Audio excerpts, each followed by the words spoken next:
I'm not gonna lie, I totally liquid bet on FR. God damn it. I'm just like slowly dropping down the liquid bet rankings. I got up to like 18th or something at some point, and now it's just like, whew. Alright. Come on. Reverse 4-3. Reverse 4-3. Let's go. Let's go. Oh, it's gonna be a ZVZ now. That's not good. That's not cool. Alright, the next match is going to be Cozy versus Moro. So Moro's gotta keep FR alive here. You can do it, Moro. You can do it. Just rig the map or something. Oh wait, no, wrong Moro. Oh well. Going into the game. It's on Polaris Rhapsody.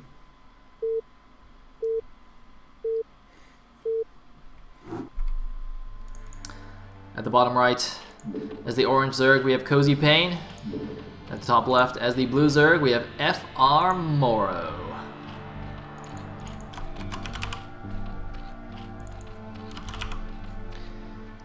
Alright, what did I say it was? Alright, Cozy is orange. And Moro is blue. Sweet. Okay, so two-player map, so obviously the overload's going in the correct direction. Hopefully we're not going to get any kind of silly build order loss. But let us see what happens. Come on. Moro, you can do it. Keep FR alive. We haven't even seen G5 play yet. I don't see G5 play. Actually, wait, Tau Cross was already played, and G5 seems to come out on Tau Cross a lot. Presumably because, you know, he's an old school pro gamer. Or not pro gamer, but he's an old school Gosu, and he played on Tau Cross a lot when he was active. But yeah, he didn't come out on Tau Cross today, so maybe he's like AFK or something. I don't know. Boop-a-doop-a-doo. 9 pool. 9 pool. From the Cozy. Meanwhile. Oh wait. Yeah. Meanwhile, Moro. He's got an Overlord. I hope it isn't 12 hatch. Please don't 12 hatch. Oh, he's doing 12 something. He's doing a 12 something. This could be bad. This could be very bad. This could in fact be horrendous. No, he's getting a 12 pool. Alright. Whew. Thank God for that. Man, do you guys remember last week where we had like 2 build order loss PvPs? Oh god, that was horrible. So at least we're not gonna have that.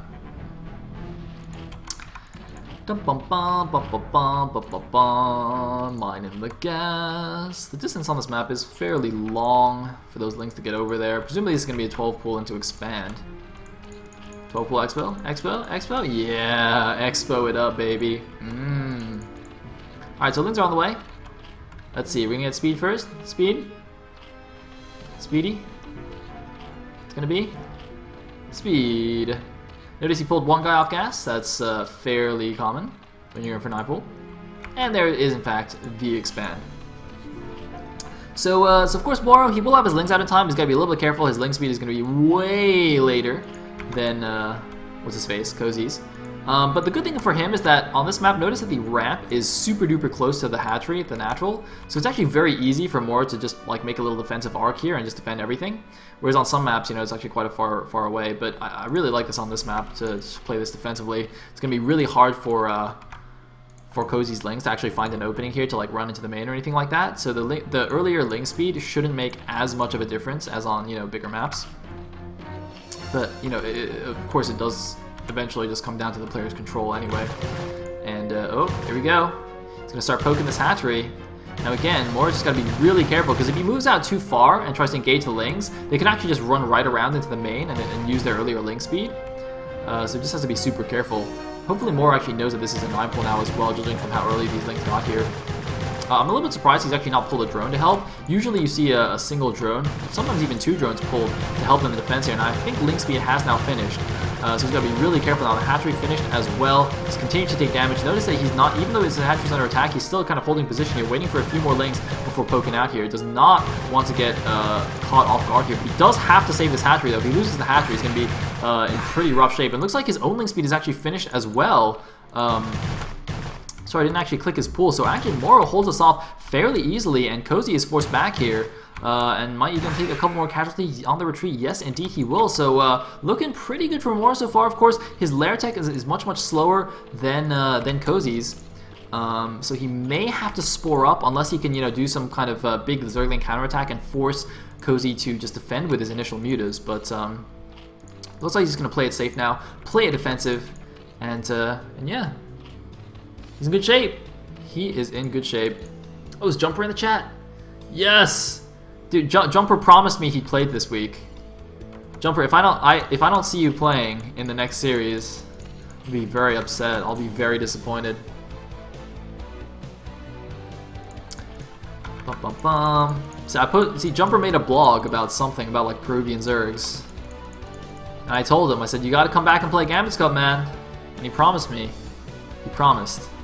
Anyway, we got some links actually. Notice he's actually moved them far out from his natural. He's just kind of guarding this narrow ramp. This seems a bit risky to me because with speedlings, it's so easy for Cozy to actually run around the left or the right side, especially because he can see that with the overload. He saw the concave there. Maybe he didn't. I'm not sure. Either way, it was like a precautionary creep colony there, as well as an Evo chamber. Or rather, this Evo chamber is going to be so they can spore up, but it's also kind of in position to help block any kind of lings poking around the side and sniping drones and whatnot, so that's going to be quite useful. More's going to run his overload away, so he's probably going to start losing overlords here. I don't think, or rather, you know, basically Cozy's going to assume that these spore colonies will be up in time, so he's not going to bother running his mutas straight to his opponent's base. He knows that his opponent has a good enough timing that he can defend it, so he'll just try and kill as many overlords as possible and take this natural hatchery. Meanwhile, actually, a lot of Zerglings are moving out for Moro here. Looks like he's going to try a big attack here just as the mutas come out, kind of force them to defend a little bit. Here we go. He's got a lot more lings, I think, than Cozy does. Cozy actually has surprisingly few lings right now. He might even take some serious damage from this attack. The mutas are pulling back here. The lings of Moro are not all moving in at once. 3 mutas overhead, but they don't have that much DPS here. And I don't know, Moro, is he going to move into the main? It looks like he is. He's got a lot of lings. He's going to focus some of his lings on the hatcheries and some of the lings into the main. This is a ling attack. He's going to do a lot of damage right now. The natural hatchery is under serious fire here. Lings are in the main, forcing the drones to pull off here. This hatchery might be forced to cancel. It looks like it's going to be close. There's only a couple of lings left. I think it's going to live, though. Oh my god, the hatchery lives! The hatchery lives. There was a slight hesitation there from Moro where he pulled his lings back for a second and then went back to attack it. I think if he kept attacking for that whole thing, it might have forced a cancel. I'm not really sure, but that was such a costly attack here. He forced a bit of a lost mining time there. He killed all of Cozy's lings, but he lost so many lings in exchange. I don't know if that was worth it. Look at his drone count right now. It's not good at all considering he did have the 12 pool expand. Should have a lot more drones right now. He does have the spores in place. He does have his own spire up as well with his mutas and scourge, so he's not in terrible shape. And of course, Cozy's eco isn't good. Isn't that good either. I think the drone count might actually even be quite similar here. Might even be even drone count for these two players. So So it's basically an even game here, although I would still give the advantage to Moro, because even if the drones are the same, even if, you know, Cozy right now has a couple more mutas, oh, gotta be a little bit careful, alright.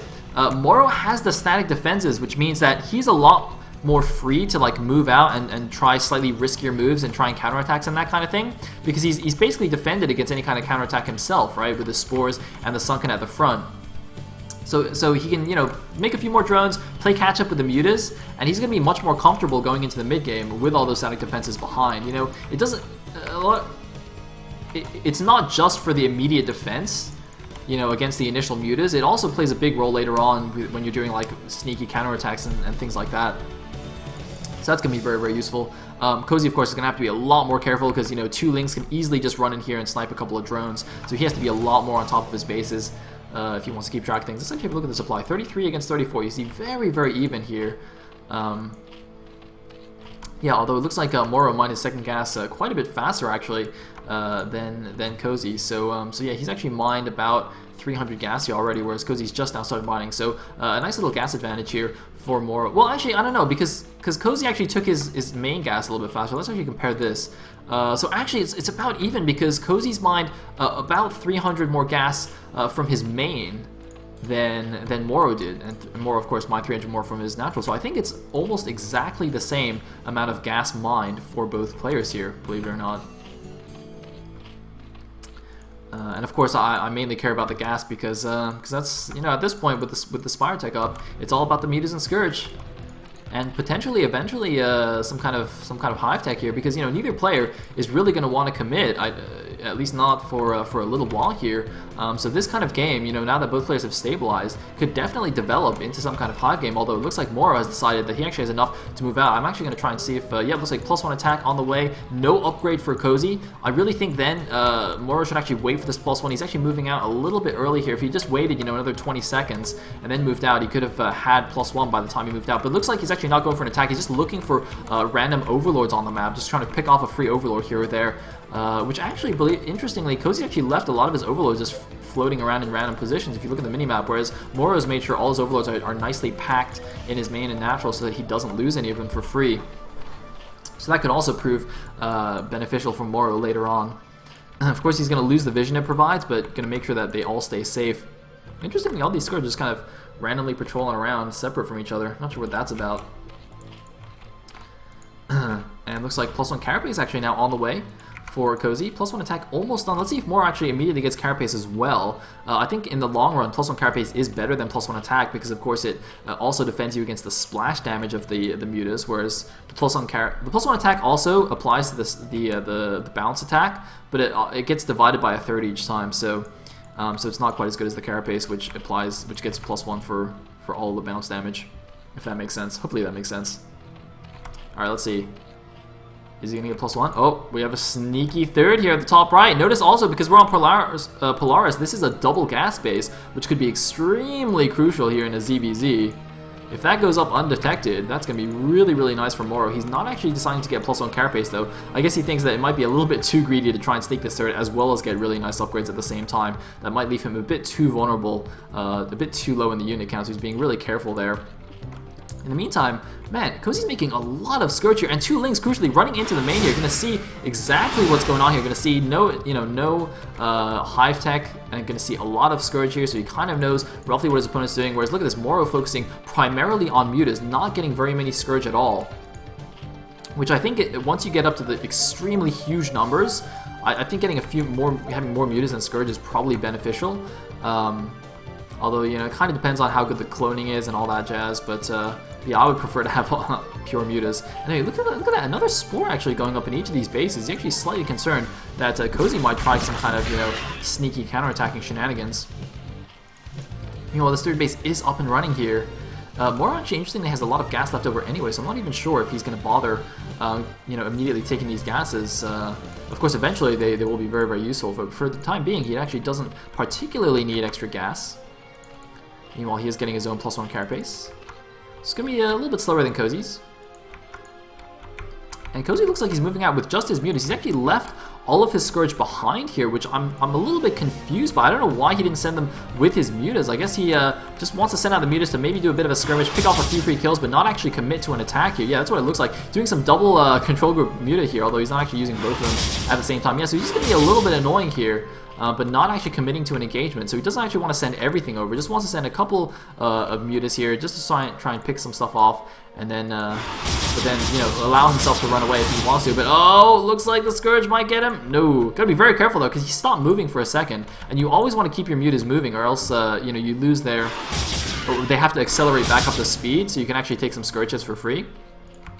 But this base looks like it is going to start mining, and actually Moro did take the gas immediately, even though he's got quite a bit of gas. He might just start making a bunch of Scourge now, since he has all the excess gas. And he's got plenty of mutas. I think he should actually make a few Scourge. You know, I'm not a fan of making too many Scourge, but you definitely want some when these big engagements happen. And it looks like one random Scourge actually making sure that Moro hasn't done the same thing and snuck a corner base of his own. Or sorry, Cozy rather hasn't snuck a base of his own. Looks like Cozy actually going to micro down that Evo Chamber. Not a huge deal. The Spores are already up anyway, as you can see. And yeah, even though he got this gas, he is actually mining minerals here. I think that was probably just like an instinctive thing. He's like, oh, you know, because it's ZVZ, I should get the gas as quickly as possible. And then he realizes, wait, actually, I kind of need the minerals instead. Meanwhile, Cozy, you know, being a pain in the butt here, microing down these things, microing down some OBs and the Evo Chamber, getting whatever free kills he can, with the rest of his army kind of waiting in reserve. But the crucial thing here is he's not, you know, scouted these bases. He has no idea about this extra base here. So even if he's really cost efficient, oh no, he's gonna get his mutas caught. He gets one of his control groups of mutas caught. The Scourge go in, but I think Cozy's in big trouble right now. Moro has the 1-1 upgrades against the 0-1 of Cozy, and Cozy lost that initial group of mutas. And GG from Cozy in an instant. The game is over. Cozy was just a little bit too cocky with those mutas, and Moro just snapped his neck. And for the record, when we started this game, Kid Canada was like, oh yeah, Moro's got no chance. It's going to be a 4-0. Ha! Take that, KC. Anyways. Game 5! Woohoo!